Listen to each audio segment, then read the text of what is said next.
Hello दोस्तों, नमस्कार। शहर में चल रहे अतिक्रमण अभियान के खिलाफ व्यापारियों ने आज बाइक रैली निकाली, जिसमें काफ़ी संख्या में व्यापारी शामिल हुए। आज सुबह सभी व्यापारी टाउन हॉल पर एकत्रित हुए और वहां से बाइक रैली निकाली, जो जिला अधिकारी कार्यालय फतेहगढ़ में जाकर समाप्त हुई। अपनी समस्याओं को लेकर व्यापारियों ने आज जिलाधिकारी को ज्ञापन सौंपा। एक ज्ञापन जिलाधिकारी के माध्यम से माननीय मुख्यमंत्री योगी आदित्यनाथ जी को सौंपा गया। जिलाधिकारी को दिए हुए ज्ञापन में कहा गया है, श्रीमती दीपाली भार्गव द्वारा महायोजना 2022 के लिए मांगी गई आपत्तियों के निस्तारण से पूर्व ही आवासीय व व्यावसायिक प्रतिष्ठानों को बुलडोजर से ध्वस्त कर नगर मजिस्ट्रेट श्री दीपाली भार्गव के द्वारा फर्रुखाबाद की आवाम के विरुद्ध दमनकारी उत्पीड़नकारी कृत्य किया जा रहा है। दिए हुए ज्ञापन में नगर मजिस्ट्रेट श्रीमती दीपाली भार्गव द्वारा रेलवे रोड को मॉडल रोड बनाए जाने के आश्वासन देने के क्रम में रेलवे रोड पर नाला निर्माण के विपरीत मात्र 9 इंची की नाली अमानक एवं घटिया निर्माण किया जा रहा है, जिससे आगे आने वाले समय में सड़क पर जल भराव की परेशानी से पूरे रेलवे रोड का व्यापारी व जनता परेशानी का सामना करेगा। ज्ञापन देने से पहले सभी व्यापारियों ने एकत्रित होकर पहले राष्ट्रगान गाया, उसके बाद डीएम को ज्ञापन दिया। अब शुभ आशीष मांगे, गाए तब जय गाता, जनगण मंगलदायक जय हे भारत भाग्य विधाता। जय हे जय हे जय हे जय जय जय जय हे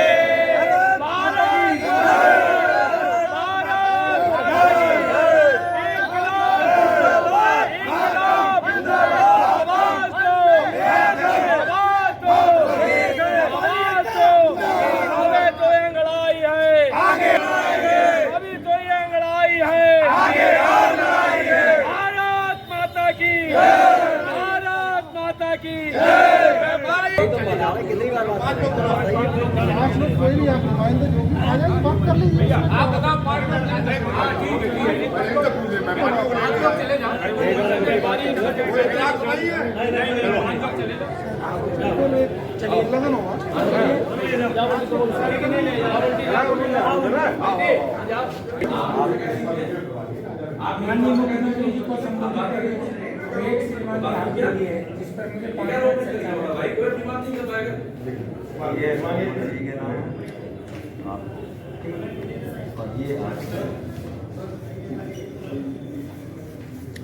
सर ये संघ समिति आपने कहा था, संघ समिति के लिए तो पिछली बार हमारे यहाँ बैठक घर पे आवास तो आपने संघ समिति में कहा समन्वय समिति, तो आपने कहा था कि कुछ अधिकारी रहेंगे कुछ हम लोग, ये आपने वो चर्चा के लिए कहा। हाँ नहीं आपने कहा था इस पूरे समिति गठित करके उसके अनुसार काम होगा। मैंने शायद ऐसा नहीं कि मैंने कहा आपको बुला लें, ये जितना भी हो रहा है सब मिस कमिटी आप ही बोलोगे बता रहे। कुछ व्यापारियों ने काम शुरू कर दिया गया है वहाँ पे दुकानों पे, और उनको आपने विश्वास में लिया था या नहीं लिया था? सारे व्यापारी विश्वास में हैं और जो काम कर रहे हैं वो दबाव में नहीं कर रहे हैं, वो अपनी मर्जी से कर रहे हैं और पिलर खड़ा कर रहे हैं। अभी दुकान गिराए जाने का बात नहीं है, बुलडोजर अभी तक गया नहीं, ना ही जाएगा।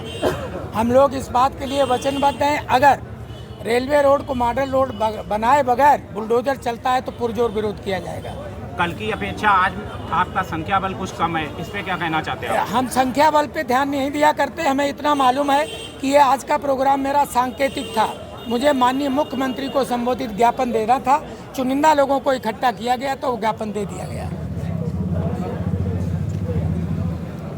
अच्छा, अपने एक सिटी मजिस्ट्रेट पे भी लगाए हैं कुछ लेन देन के मामले में, उस पर क्या कहना चाहते हैं? क्या आपको नहीं महसूस हो रहा है कि बिना बताए, बिना नक्शा, बिना कानून ये सब हो रहा तो हो क्यों रहा है? भेदभावपूर्ण काम हो रहा है तो क्यों हो रहा है? क्या इसे नहीं समझा जाएगा कि वो अपने स्तर से कुछ गड़बड़ कर रही हैं? जरूर कर रही हैं। आपको कहाँ लगता है कहाँ पर भेदभाव हुआ है?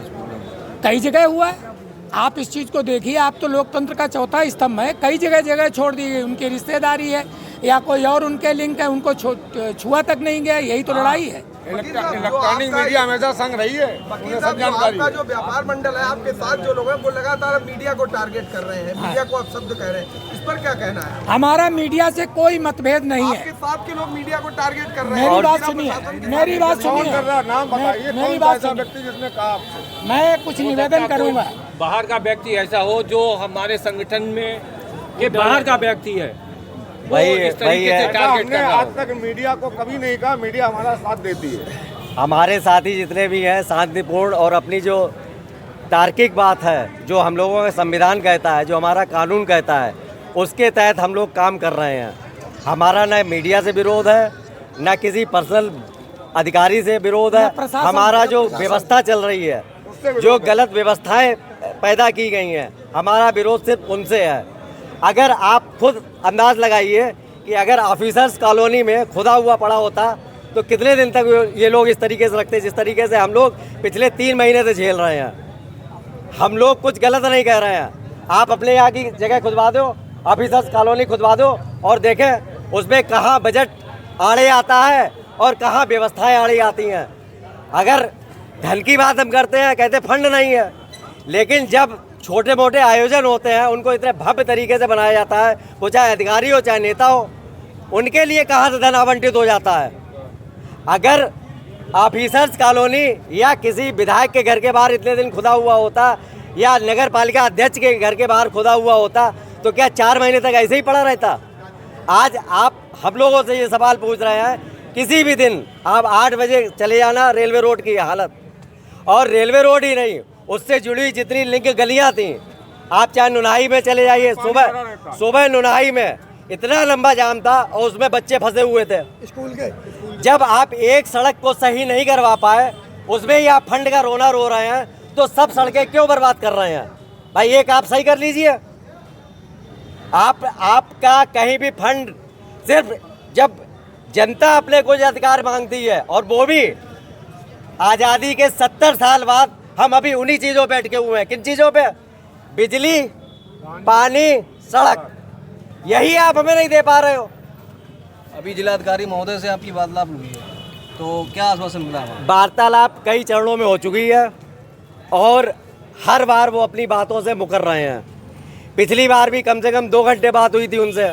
उन्होंने कहा था कि बगैर व्यापारियों को विश्वास में लिए हुए हम कोई कार्य नहीं करेंगे, लेकिन परसों फिर इनका बुलडोजर रेलवे रोड पर पहुंचा और गलत तरीके से जिस तरीके का हम लोग विरोध कर रहे हैं, उसी तरीके से फिर बात की गई वहाँ पर कि हम आपका फलानी उसमें 110 जी या जो भी उनकी धाराएं लगती हैं उसके अंतर्गत आके हम आपका पूरा मकान ढहा देंगे।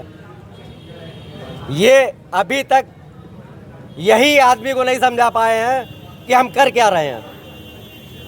तो आगे की क्या रणनीति रहेगी? आगे की रणनीति ये है, जब तक ये रेलवे रोड को मॉडल रोड और मानक के अनुरूप नहीं बनाएंगे, तब तक हम कतई चैन से नहीं बैठेंगे और ना हम इनको कहीं काम करने देंगे, किसी और रोड पे हम इनको हाथ नहीं लगाने देंगे। अब मेरी एक बात सुने।